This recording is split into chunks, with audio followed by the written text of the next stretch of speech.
다 같이 보겠습니다. 사도행전 13장 1절부터 3절 말씀까지입니다. 하나님의 말씀은 사도행전 13장 1절부터 3절 말씀까지입니다. 208쪽 다 같이 합독하시도록 하겠습니다. 사도행전 13장 1절부터 3절 말씀까지입니다.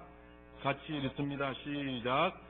안디옥 교회의 선지자들과 교사들이 있으니 곧 바나바와 미게를 하는 시몬과 구레네 사람 루기오와 분봉왕 헤롯의 젖동생 마나행과 이 사울이라.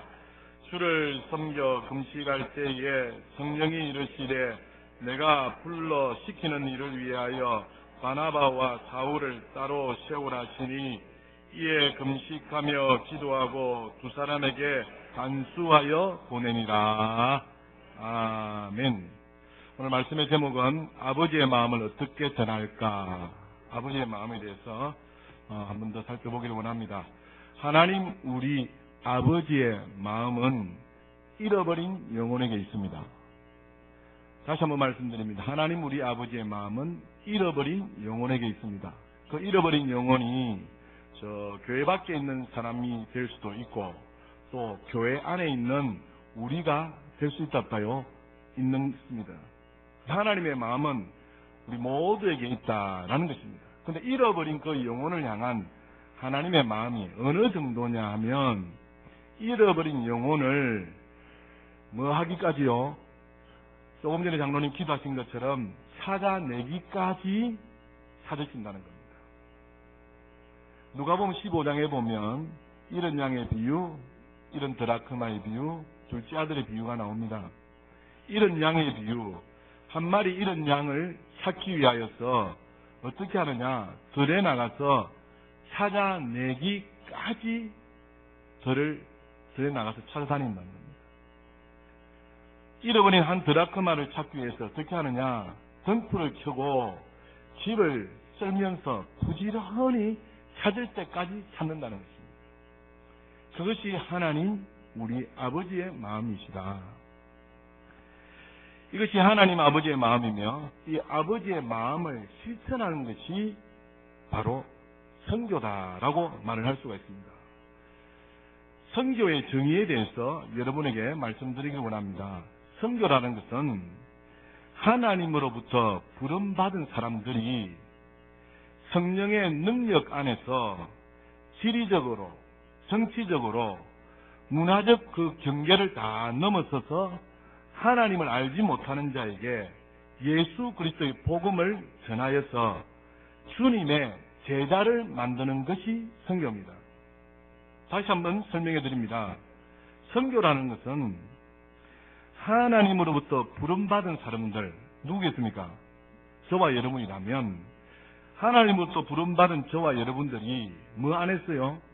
성령의 능력 안에서 지리적으로, 정치적, 문화적 그 경계를 다 넘어서서 하나님을 알지 못하는 사람들에게 복음을 전하여서 뭐 만드는 것이라고요?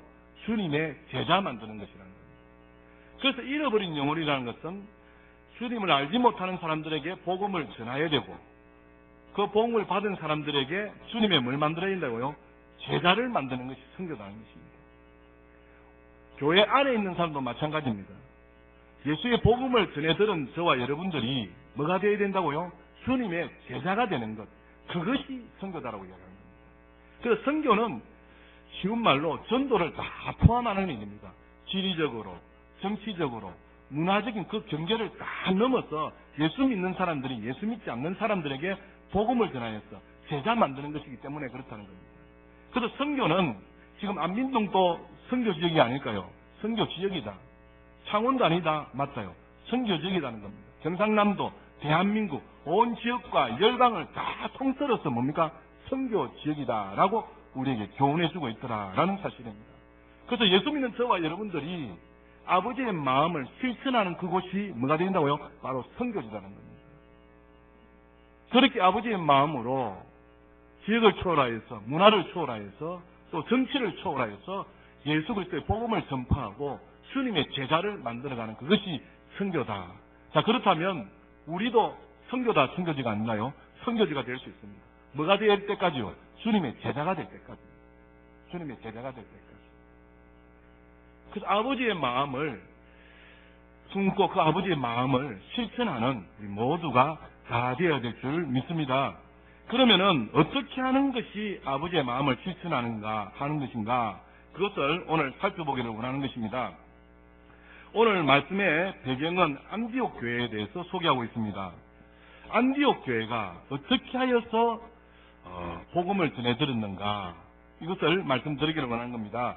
안디옥 교회라는 도시는 초대교회 당시 로마 제국 시대에 3대 도시에 들어가는 도시였습니다.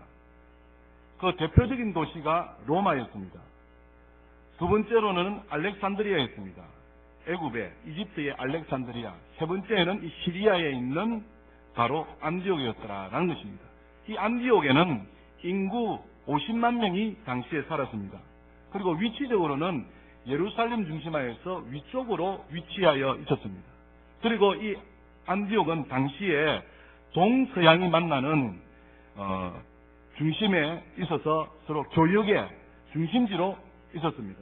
그래서 서로 동서양이 만나서 서로 교역하게 되는 이런 일들이 이 안디옥에 있었다는 것이죠. 그래서 이 교역의 중심지가 안디옥이다 보니까 교역하면 뭐가 많이 유통됩니까? 물질이 많이 유통되는 것이죠. 그래서 안디옥에는 처음에는 교역 도시로 시작했다가 어떻게 해요? 나중에 그 돈 때문에 쾌락의 도시로 전락해버리는 이런 일이 어디에 있었다고요? 안디옥에 있었다라고 말씀하고 있습니다. 그런데 이 안디옥 교회에 어떻게 하여서 복음이 전파되어졌는가라는 것입니다. 초대교회 시작을 보셔야 됩니다. 초대교회의 시작은 오순절날 마가다락방에 성령이 임하고 난 이후에 12제자를 통하여서 복음이 확산되어져서 최초의 교회가 세워졌습니다. 그 최초의 교회가 바로 예루살렘 교회였습니다. 이 예루살렘 교회에 하나님께서 크게 역사하셔서 12제자를 중심으로 하여서 큰 부흥이 일어나게 됩니다. 이 예루살렘 교회의 지도자가 누구냐니까 예수님의 형제 야고보였습니다. 그리고 이 예루살렘 교회의 성도들은 유대인이었습니다. 조직은 어떻게 되어 있었느냐? 바로 이 예루살렘 교회는 사도들이 있었고, 그리고 장로들이 있었고, 그리고 집사들로 구성이 되어져 있습니다. 예루살렘 교회는 어떻게 신앙생활을 했느냐 하니까 성령 중심의 신앙생활을 했습니다. 그리고 유대의 관습을 따라 그렇게 신앙생활을 하게 되었습니다. 그래서 이 예루살렘 교회에 최초로 하나님께서 교회를 세워주시고 큰 부흥의 역사를 이루어 가시는데, 이 예루살렘 교회가 안정적으로 크게 성장하여 가고 있었습니다. 그런데 중간에 문제가 발생되었습니다. 그 사건이 무엇인가 하니까 서대반의 사건입니다. 이 서대반의 사건으로 인하여서 예루살렘 교회에 큰 박해가 임하게 됩니다. 큰 박해로 인하여서 이 예루살렘 교회의 사도회의 모든 성도들이 뿔뿔이 다 흩어지게 됩니다. 여기서 하나 생각해 볼 수 있는 것이 있습니다. 사랑하는 여러분, 하나님께서 예루살렘 교회에 큰 부흥을 주셨습니다. 근데 큰 부흥을 주셨는데 큰 부흥이 있는 이 예루살렘 교회에 또 하나님께서 뭘 주셨다고요? 큰 박해를 주게 됩니다. 여러분, 교회의 목적이 큰 부흥이 있으면 되지 않습니다. 큰 부흥이 있어야 됩니다만 하나님의 마음은 어디에 있다고요? 복음이 전파되는 것이 있다는 사실입니다. 예루살렘 교회가 큰 부흥을 일으켜서 안정적이었습니다. 그런데 갑자기 뭡니까? 스데반의 사건으로 인해서 그 예루살렘 교회에 박해를 일으켜서 모든 성도라 하여금 뿔뿔이 흩어져서 복음을 전파하도록 하나님께서 역사하셨던 것이죠. 자, 사도행전 8장을 한번 찾아가 보십시오. 8장입니다.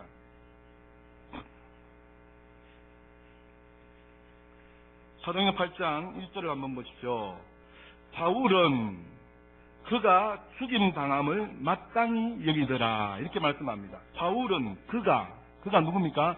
서대반입니다.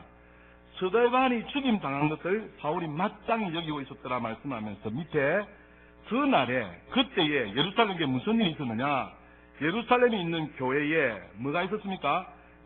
큰 박해가 있어서 사도 외에는 다 유대와 사마리아와 모든 땅으로 흩어지니라 이렇게 말씀합니다. 초대 예루살렘 교회에 하나님께서 큰 부흥을 주셔서 안정적으로 크게 성장하는 교회였습니다. 근데 그곳이 뭡니까? 하나님께서 박해를 주어서 모든 성도로 하여금 다 흩어버렸다는 것입니다. 교회가 사랑하는 여러분, 부흥되는 교회를 원하십니까? 건강한 교회를 원하십니까? 건강한 교회가 되어야 됩니다.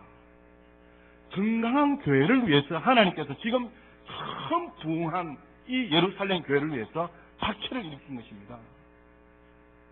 교회에 분명히 부흥이 있어야 됩니다.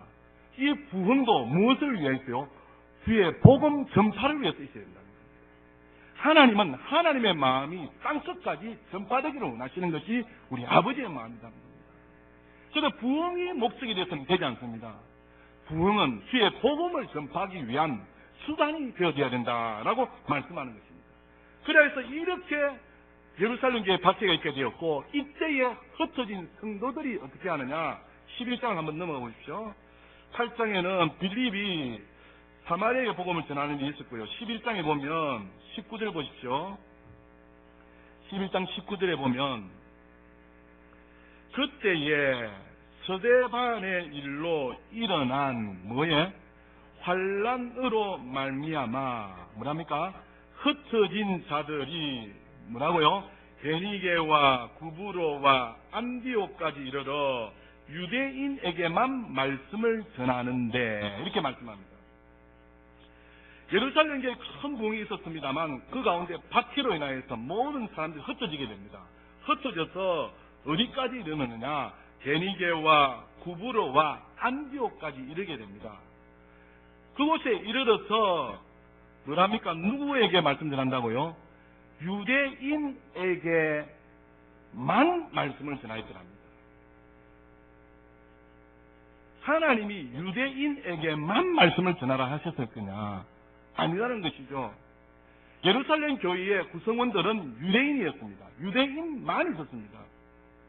그 유대인들에게 말씀을 전파하는데 하나님의 뜻은 유대인뿐만 아니라 모든 족속이, 모든 민족이 구원받기를 원하는 것이 하나님 우리 아버지의 마음이셨다는 것입니다. 그래서 박해로 해서 흩어진 자들이 지금 안디옥에 이르게 됐는데, 안디옥에 이르렀어도 처음에는 어떻게 했다고요? 유대인에게만 말씀을 전하게 됩니다. 이때 부흥이 있었다 말이 없습니다. 그런데 20절을 보십시오. 20절에 보시면 그 중에 구브로와 구레네 몇 사람이 안디옥에 이르러, 그 다음에 읽읍시다. 시작. 헬라인에게도 말하여 주 예수를 전파하니 라고 말씀합니다. 초창기에는 처음에는 유대인에게만 말씀을 전했다는 것입니다. 그런데 20절에 보니까 구브로와 구레네 몇 사람이 안디옥에 이르러서 이제는 유대인에게만 전하는 것이 아니라 헬라인에게도 주 예수의 복음을 전파했다는 것입니다. 그래야였더니 21절 같이 읽읍시다. 시작. 주의 손이 그들과 함께 하심에 수많은 사람들이 믿고 주께 돌아오더라. 아멘. 유대인에게만 말씀을 전하는 것이 아니라 이제는 헬라인에게도 주 예수의 복음을 전파하게 된 것입니다. 그리하였더니 21절에 주의 손이 그들과 함께 하심에 수많은 사람들이 믿고 주께로 돌아오는 이 놀라운 역사를 하나님께서 베풀어 주셨다라는 사실입니다. 이때로부터 교회가 뭡니까? 안디옥 교회가 또 성장하게 된 것입니다. 다시 말씀드리면 유대인과 이방인이 함께 하나님을 섬길 때에 큰 열매를 거두게 하셨다는 것입니다. 그래서 이 안디옥 교회는 선교하는 교회였습니다. 안디옥이라는 말은 병거라는 말입니다. 이 병거가 무엇입니까? 적진을 향하여서 달려가는데 파죽지세로 달려가는 그 모습을 말하는 것이 바로 안디옥입니다. 그래서 안디옥 교회가 사죽지세로 적진을 향해서 전진하는 병거와 같이 선교하는 교회로 오늘날 교회의 모본이 되는 그런 교회로 서 있더라라는 사실입니다. 예루살렘 교회는 예수님의 12제자들이 주축이 되어서 큰 부흥을 경험하였습니다. 최초의 교회가 무슨 교회예요? 예루살렘 교회. 이 예루살렘 교회는 누구 중심으로요? 12제자 중심으로 유대인들이 모여서 하나님의 큰 부흥을 경험했다면, 이 안디옥 교회는 유대인뿐만 아니라 이방인들에게도 복음이 전하여서 주의 손이 그 가운데 함께 하셔서 큰 부흥을 경험하게 되었더라라는 사실입니다. 그래서 사랑하는 여러분, 어느 교회든지 제자리에만 멈춰 있으면 되지 않습니다. 어느 교회이든지 안주하고 안정을 찾으면 되지 않습니다. 교회라면은 주님의 지상명령을 감당해야 될 사명이 있다는 것입니다. 예루살렘 교회에 큰 부흥이 있었습니다. 안정적으로 성장하였습니다. 그런데 하나님께서 박해를 일으켜서 헛되셨다는 것입니다. 하나님의 마음은 잃어버린 영혼에게 있더라는 사실입니다. 그래서 어느 교회든지 제자리에 멈춰 있으면 하나님께서 흩어버리신다는 사실입니다. 선교하는 교회가 부흥하니까 선교해야 되겠다. 아닙니다. 선교라는 것은 하나님의 명령이라는 사실입니다. 부흥하기 위하여서 선교해야 된다. 아니다는 사실입니다. 선교하는 것은 마땅히 하나님의 교회라면, 하나님의 자녀라면 그 명령을 지켜드려야 된다는 것이죠. 그런데 세상의 모든 영혼들이 구원받기를 바라시는 하나님 아버지께서는 지금 우리에게 원하시고 또 그렇게 선교를 이루어가고 있다는 사실이죠. 그래서 오늘 안디옥 교회의 13장의 배경이 그렇게 되어져서 안디옥 교회가 이게 생성되게 되어지는데, 이 안디옥 교회에서 하는 일들을 보자는 것이죠. 어떻게 아버지 하나님의 마음을 실천하고 적용하는지, 다시 말씀드리면 선교하는지 보자는 것입니다. 13장 1절을 한번 보십시오. 안디옥 교회에 누가 있습니까? 선지자들과 교사들이 있으니 곧 바나바와 니게르라는 시므온과 구레네 사람 루기오와 분봉왕 헤롯의 젖동생 마나엔과 및 사울이라, 이렇게 말씀하고 있습니다.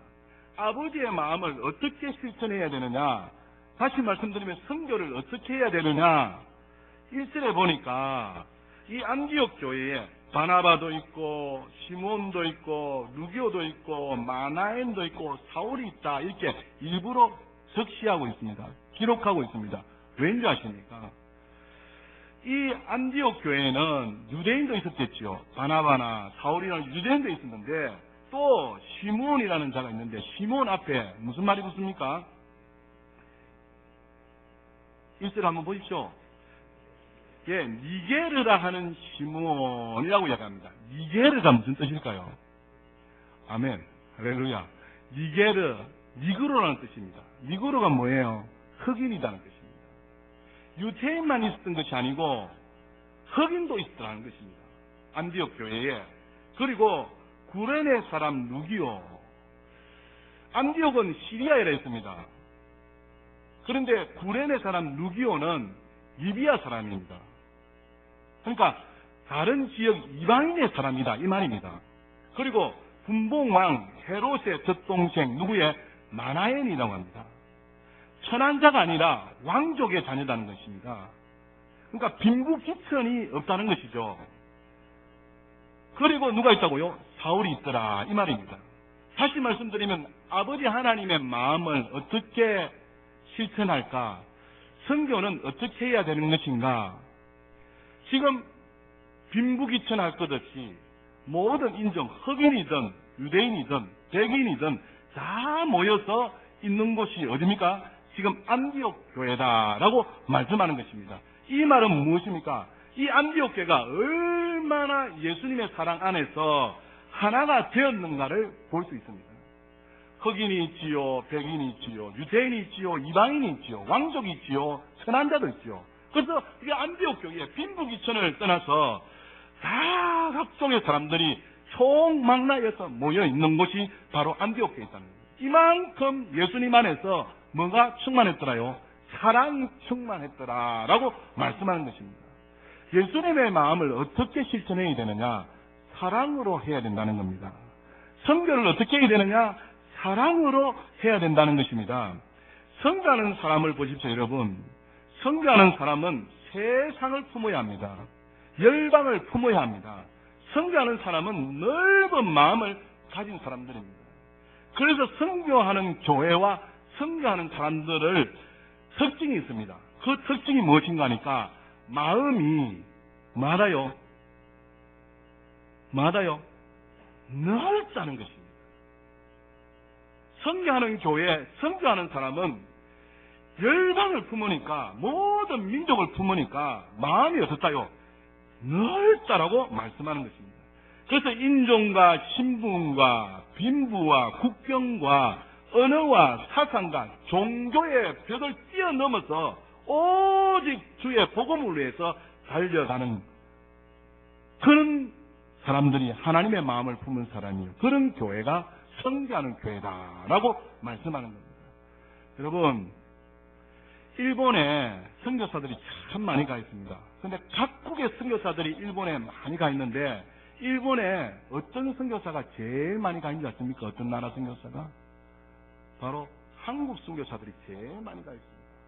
왜냐하니까 일본이 우리의 과거에 원수의 나라라고 생각하여서 그 원수도 주님의 마음으로, 주님의 복음으로 사랑해야 된다 해서 그 일본 지역에 많은 나라의 선교사들이 가 있지만 한국 선교사가 제일 많이 가 있다는 거예요. 그래서 하나님의 마음을 어떻게 실천할 것인가, 어떻게 적용할 것인가, 선교를 어떻게 해야 될 것인가, 무슨 마음으로요? 사랑하는 마음으로 해야 된다. 할렐루야. 안민족을 사랑하시기를 주님의 이름으로 축복합니다. 열방을 사랑하시기를 주님의 이름으로 축복합니다. 선교는 아버지의 마음을 실천하는 것은 뭐밖에 없다요? 사랑하는 것. 안디옥 교회가 그렇게 태동하여서 그 가운데 뭡니까? 사랑으로 똘똘 뭉쳐있더라라고 간증하고 있는 것입니다. 두 번째입니다. 아버지의 마음을 어떻게 실천해야 되느냐, 어떻게 적용해야 되느냐. 2절 보십시오. 2절에 보면 주를 섬겨 뭐 할 때요? 금식할 때에 성령이 이르시되 이렇게 말씀합니다. 아버지의 마음을 실천하려면 뭐 해야 된다고요? 기도해야 됩니다. 선교를 어떻게 해야 되느냐? 선교는 기도로 한다라고 말씀합니다. 선교의 시작은 기도입니다. 선교의 방법도 기도입니다.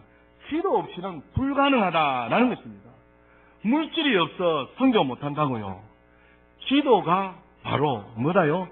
선교다는 것입니다. 그래서 선교사들을 위해서 기도하고 선교할 나라를 위해서 기도하면 그보다 더 귀한 선교가 없다라는 사실입니다. 그래서 안디옥 교회는 주를 섬겨서 뭐 할 때요?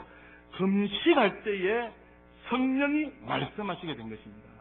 우리가 기도할 때에 하나님의 도우심을 받을 수 있다 없다요? 받을 수 있다는 것입니다. 기도할 때에 성령의 음성을 들을 수 있다는 것입니다. 안디옥 교회는 이렇게 기도하다가 금식하다가 성령의 음성을 듣게 된 것입니다. 여러분, 선교 현장에 가면 영적 눌림이 엄청 심합니다. 선교 현장에 가면 그야말로 영적 전쟁입니다. 최전방입니다. 그 선교 현장이 영적 전쟁터인데 신앙생활도 마찬가지입니다. 신앙생활은 영적 전쟁이 됐지 않습니까? 전쟁터에 임하는 병사들에게 가장 중요한 것이 무엇이겠습니까? 그것은 바로 지휘관의 말에 귀를 기울이는 것입니다. 상관의 말에 귀를 기울이는 것입니다. 이것입니다. 선교는 사랑으로도 해야 되지만 선교는 기도로 해야 된다는 겁니다. 기도하여서 성령의 음성을 듣고 해야 된다는 겁니다. 최 목사님이 인도 지역에 이제 선교하러 가십니다. 오늘 9시 출발해서 가시게 되는데 가셔서 내일을 알 수 없는 거예요. 예수전도단의 특징이 무엇인가 하니까, 선교하는 사람들의 특징이 무엇인가 하니까 갈 바를 알지 못하고 갑니다. 그러면 뭐 해야 되겠습니까? 그 선교 현장에서 하나님 만나는 것밖에 없습니다. 그래서 하나님 앞에 예배하고 하나님 앞에 기도하는 겁니다. 그래서 하나님의 음성을 듣고 지시하는 땅으로 가는 훈련을 선교 현장에서 하는 겁니다. 그래서 꼭 책상에 앉아서 공부한 사람들은 반드시 어디에요? 선교 현장에 가서 그것을 경험해야 된다는 겁니다. 우리도 마찬가지입니다. 전도하려면 꼭 뭐 해야 된다고요? 반드시 기도로 준비해야 됩니다. 기도로 준비하여서 하나님께서 예비하신 영혼을 만나고 기도로 준비하여서 내가 어디로 가야 할지를 택하여서 그 택한 영혼을 만나기 위해서 내 몸을 움직이는 것입니다. 그래서 선교는 사랑으로도 해야 되지만 뭐로도요? 기도로 해야 된다라고 말씀하는 것입니다. 그래서 여러분 우리 이번에 떠나는 단기 선교사들을 위해서 기도 많이 해주시기 바랍니다. 갈 바를 알지 못하고 어디로 가야 될지 어느 곳에 머물러야 될지 그래서 때로는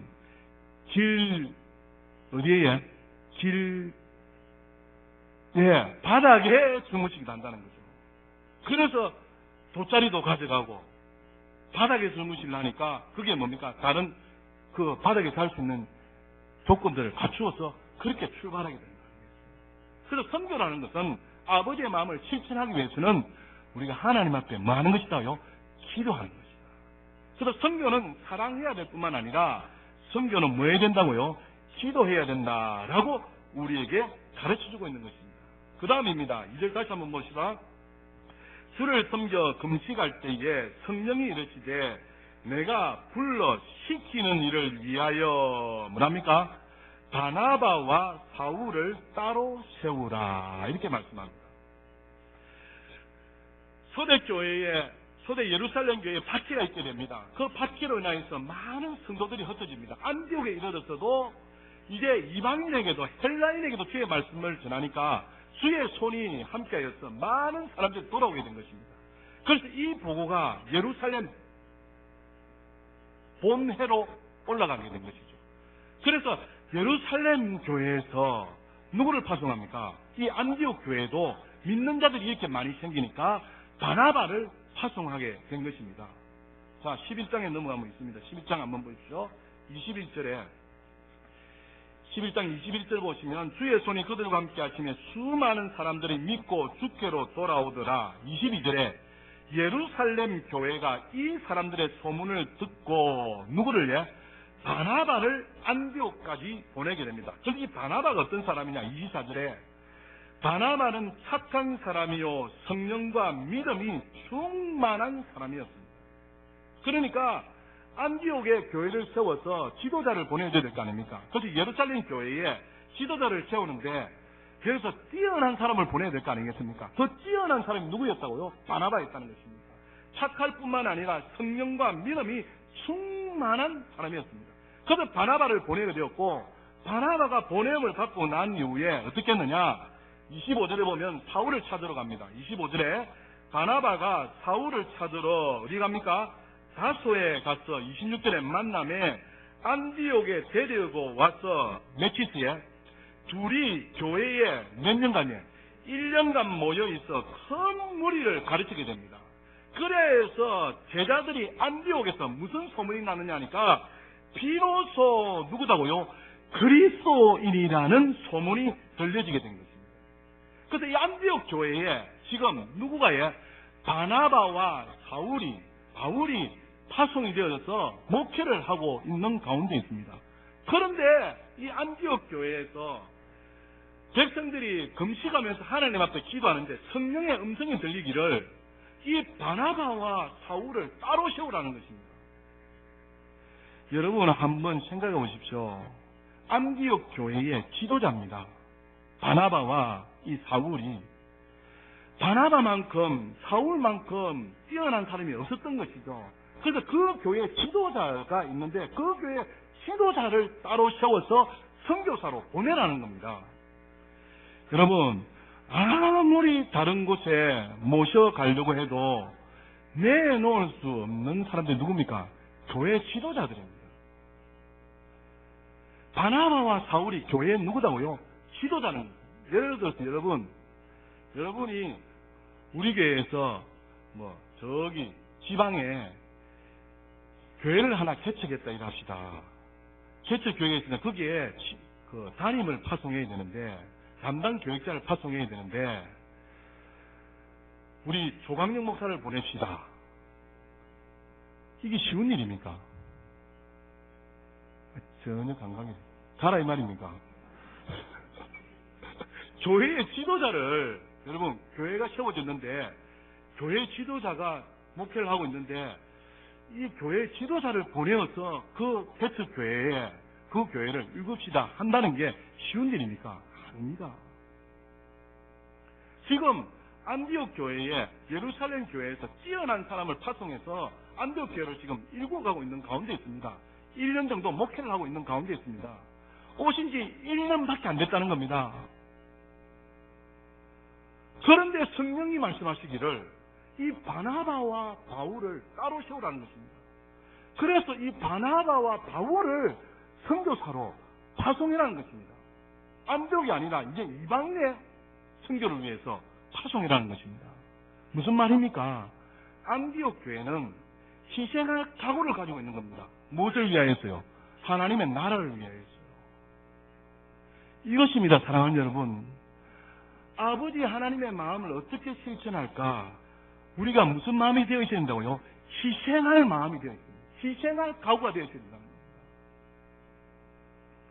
여러분 어떻게 생각합니까? 동의하십니까? 동의하시면 아멘 합시다. 지도자를 어떻게 해요? 하나님이 원하시면 안 됩니다. 1년밖에 안 되었습니다. 이렇게 얼마든지 말을 할 수 있는 그 상황이라 할지라도 지금 성령이 말씀하시기를 어떻게 해요?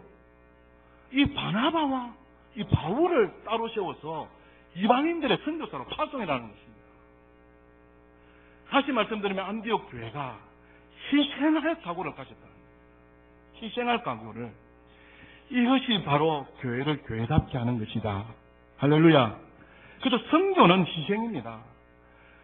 선교라는 것은 할 일이 없어서 하는 것이 여러분 아닙니다. 선교라는 것은 할 여력이 있어서 하는 것이 선교가 아니라는 겁니다.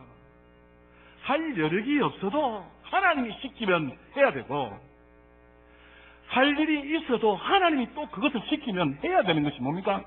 선교다. 그것이 하나님의 명령이다. 이렇게 받아들이시기를 주님의 이름으로 축복합니다. 만약에 여력이 있어서 한다면요, 모두 할 수 있다니까요. 여력이 있어서 한다면 할 수 있다니까요. 여력이 있어서 하게 되면 형식적으로 밖에 하지 않습니다. 그런데 없는 중에 한다 해보십시오. 저게 뭡니까? 최선을 다합니다. 하나님이 기뻐하시는 모습으로 헌신하고 그렇게 달려갑니다. 그래서 선교라는 것은 희생하는 것인데 이 희생은 여력이 있을 때 할 일이 없을 때 하는 것이 아니라는 겁니다. 그래서 우리의 마음들이, 생각들이, 가치관들이 주님 원하시는 모습으로 바뀌어질 수 있기를 주님에는 축복합니다. 전주에 가면 큰 교회가 있습니다. 그 교회 이름 중에 하나가 안디옥 교회입니다. 전주 안디옥 교회가 엄청 큰데요. 어떻게 부흥이 일어났냐니까 전주 안디옥 교회는 개척 초기부터요.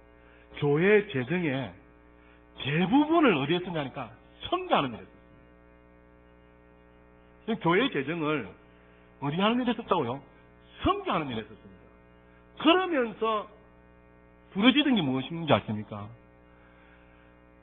물질은 선교하고 우리는 불편하게 살자. 이것을 외쳤던 겁니다. 좀 불편하게 살더라도 이 재정을 가지고 맞아요. 선교하자는 것입니다. 그래서 교회 재정을 개척 때부터 뭡니까? 선교하는 일에 그냥 올인하게 된 것입니다. 하나님 어떻게 하실까요? 큰 부흥을 주시고 하나님께서 더 크게 역사하시는 교회로 성장하게 됩니다. 유기수 목사님이 심하시는 선한목자교회가 큰 영향을 주고 있습니다. 한국 교회에. 그것이 무엇인지 아십니까? 교회에 빚이 참 많아요. 교회가 적자입니다. 적자임에도 불구하고 매년 개척교회와 선교를 위해서 최선을 다하는 것입니다. 여러분, 선교는 하나님의 뭐다요? 명령입니다. 그래서 교회가 적자임에도 불구하고 하나님의 명령을 따라 어떻게 해요? 순종하였더니 하나님께서 어떻게 하겠습니까? 하나님께서 한국 교회에 영향력 있는 교회로 만들어 주셨더라라고 말씀하는 겁니다. 그리고 그 교회는 군사를 세우는데 어떻게 하는지 아십니까? 1년 동안 무조건 개척교회에 가서 봉사하게 만듭니다. 그래서 개척교회 가서 봉사하고 난 다음에 돌아왔어. 그 교회에 봉사하니까 교회가 어떻게 해요? 얼마나 건강하게 자라는지 모르더라는 겁니다. 여러분, 직분을 누가 주십니까? 하나님이 주십니다. 이 직분이 귀하다 안 귀하다요? 하늘에 주신 직분이고 하나님 주신 직분이면 하나님만큼 귀한 것이 직분입니다. 그렇게 여기시기를 주님의 이름으로 축복합니다. 그래서 한국교회에 아름다운 영향을 주는 교회가 되었더라라는 일화가 있습니다. 그래서 선교하는 것은 많은 것이 있다고요? 희생하는 것입니다. 손해보는 것이라는 겁니다. 섬기는 것이라는 겁니다. 그리고 또 봅시다. 3절에 이에 그들이 금식하고 기도하고 두 사람에게 안수하여서 어떻게 합니까? 보내게 됩니다. 아버지의 마음을 실천하는 것은 순종하는 겁니다. 선교하는 것은 순종하는 것입니다. 아멘. 지금 뭡니까? 안디옥 교회가 이 말씀에 순종하여서 1년밖에 안 됐지만 반드시 필요한 교회 지도자지만 순종하여서 뭐 하고 있더라고요? 보내게 됩니다. 그리고 바울과 바나바도 하나님 말씀에 순종하여서 어떻게 한다고요? 전도 여행을 떠나게 된 것입니다. 얼마나 멋지냐 이거죠. 그래서 사랑하는 여러분, 선교사가 두 종류가 있습니다. 보내는 선교사, 또 어떤 선교사요? 가는 선교사. 안디옥 교회가 보내는 선교사가 되어져서 하나님 말씀에 뭐 했어요? 순종했습니다. 바울과 바나바가 가는 선교사가 되어져서 하나님 말씀에 뭐 했어요? 순종했다는 것입니다. 이제 정리하여 말씀드리겠습니다. 하나님의 마음은 어디에 있다고요? 잃어버린 영혼에게 있습니다. 잃어버린 영혼을 향하는 그 마음이 한마디로 선교입니다. 하나님의 마음을 내가 내 삶에서 어떻게 실천할까? 그것은 바로 사랑으로 하는 것입니다. 그것은 바로 기도로 하는 것입니다. 그것은 바로 희생으로 하는 것입니다. 그것은 바로 순종으로 하는 것입니다. 그래야 할 때 하나님께서 역사하시고 큰 축복을 주시는데, 복음 전파의 명령을 순종할 때 하나님께서는 영원한 복을 주실 줄 믿습니다. 다니엘서 12장 3절에 보면 많은 사람을 옳은 대로 인도하는 자는 하늘에 뭐같이요? 별과 같이 빛나는 것입니다. 여러분, 선교하는데 물질도 필요합니다. 그런데 이 물질을 가난한 나라를 위해서 어떻게 해요? 구제하는 것, 여호와께 꾸이는 것이라 해서 하나님께서 어떻게 해요? 갚아주신 것입니다. 지금 우리가 선교하는데 선진국에 가서 선교하지 않습니다. 우리보다 훨씬 미개한 나라에 가서 못 먹고 못하는 나라에 가서 선교합니다. 선교하러 가다가 보니까 물질이 동반되어야 됩니다. 오늘 아침에 들은 이야기인데, 우리 구승호 집사님이 위구르에 단기 선교를 가는데 뭘 가져갔으면 좋겠다고 하나님 기도했냐니까 축구공을 가져가고 싶은 겁니다. 축구공을 가져가서 그 젊은이들에게 복음을 제시하고 복음을 받아들인 자에게 축구공과 축구화를 주고 싶었어요. 그래서 기도했습니다. 오늘 아침에 축구공이 어떻게 했다고요? 다 준비되었다고. 또 어떤 분은 파스를 가져가고 싶은 것입니다. 파스를 가져가고 싶은데 파스를 가져가고 싶어서 기도하는 중에 어떻게 해요? 파스가 준비가 되었다. 하나님께서는 주의 복음을 위해서 달려가는 자들을 위해서 예비하시고 준비하시고 계획하신 복을 허락하여 주신다라는 사실입니다. 그래서 사랑하는 여러분, 하나님의 마음은 잃어버린 영혼에게 있다. 하나님의 마음은 선교하는 게 있다. 이것은 우리에게 주신 제한의 말씀이 아니라 하나님의 뭐가요? 명령으로 받으시기를 주님의 이름으로 축복합니다. 그래서 주와 복음을 위해서 사는 자에게 하나님께서 함께 하십니다. 주와 복음을 위해서 달려가는 자에게 하나님께서 함께 하십니다. 거기에 물질도 주시고 건강도 주시고 거기에 하나님이 필요한 대로 채워주시는 분이시 우리 하나님이시다는 겁니다. 그래서 여호와는 내게 부족할 것이 없도록 채워주시는 그분이 우리가 믿는, 저와 여러분이 믿는 하나님이시다는 사실입니다. 그래서 전도하면서 하나님을 만나십시오. 선교하면서 하나님을 만나십시오. 열방에 나가서 하나님이 어떻게 일하시는가를 만나셔서 아버지의 마음으로 우리의 평생을 살아가시는 저와 여러분 다 되실 수 있기를 주님의 이름으로 축복합니다. 우리 주님 반드시 다시 오십니다. 지금은 세상 끝에 있습니다. 미래학자 최윤식 박사님이 지금 한국교회에 이제 머지않았다라고 예측하면서 지금 한국교회에 산무가 없다고 했습니다. 산무가 지금 문제가 있습니다. 그 산무가 무엇인지 아십니까? 첫 번째 일무는 무기력이랬습니다. 한국교회가 무기력하여 죽어간다 했습니다. 뭐 했어요? 무기력하다는 것입니다. 우리 하나님은 능력의 하나님이신데 하나님을 믿는다는 성도들이 뭐 되어져 가고 있다고요? 무기력해져 가고 있다는 거예요. 두 번째는 무엇인가 하니까 무의미입니다. 우리의 존재 가치가 어디에 있습니까? 하나님께 있어야 되는 거 아니겠어요? 그런데 우리의 존재 가치를, 우리의 의미를 어떻게 하고 있다고요? 잃어버리고 있다는 것입니다. 여러분, 우리가 예수 믿는 이유가 무엇입니까? 우리의 존재 가치가 예수께 있어야 될 줄 믿습니다. 우리의 존재 가치가 하나님께 있어야 될 것을 믿습니다. 세 번째는 무엇인가 하니까 무기력, 무의미, 세 번째는 무관심입니다. 관심이 없다는 것입니다. 우리가 하나님께 관심이 있어야 될 줄 믿습니다. 이웃에게 관심이 있어야 될 줄 믿습니다. 한국교회가 무기력하고 무의미하고 무관심하여서 죽어가고 있다는 거예요. 여러분 어떻습니까? 우리가 무기력하고 무의미를 가지고 무관심해서는 되지 않습니다. 지난주에 말씀드렸습니다만 아수르가 하나님의 도구로도 쓰임받았지만 패망하는 이유를 말씀드렸어요. 그 아수르가 패망하는 이유 중에 하나가 그들이 뭐 했어요? 교만했다 했습니다. 그들이 패망하는 이유가 그들이 잔인했다 했습니다. 세 번째, 그들이 패망하는 이유가 뭐랬습니까? 이기적이 됐습니다. 다시 말씀드리면 자기밖에 관심이 없어요. 내 가족밖에 관심이 없다는 것입니다. 하나님께 관심을 가지고 이웃에게 관심을 가져야 되는 것이 우리 크리스찬인 줄 믿습니다.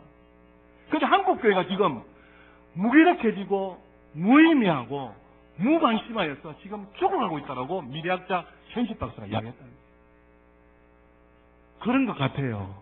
사랑하는 여러분, 우리 모두는 하나님의 마음을 가지셨어. 잃어버린 그 영혼을 향한 그 주님의 마음으로 함께 하시면 하나님께서 생기도 주실 것이고 하나님께서 존재가치도 느끼게 하실 것이고 하나님께서 더 크신 능력으로 일하셔서 우리가 열방을 품고 나아갈 수 있도록 하나님께서 함께하여 주실 줄 믿습니다. 주 오시는 그날까지 오직 주와 복음을 위해서 달려가시는 저와 여러분 다 되실 수 있기를 주님의 이름으로 축복합니다. 오직 주와 복음을 위해서 사시는 저와 여러분이 되시기를 주님의 이름으로 축복합니다. 그래서 죽어도 주를 위해서 죽겠습니다. 살아도 주를 위해서 살겠습니다. 하여서 하나님이 부으시는 능력과 하나님이 역사하시는 것을 경험하시는 새 일을 행하시는 하나님의 위대하심을 찬양하시는 모두가 다 될 수 있기를 다시 한번 거룩하신 주 예수 이름으로 축복합니다. 기도하겠습니다. 살아계신 하나님 우리 아버지, 하나님의 마음은 잃어버린 영혼에게 있다 하셨습니다.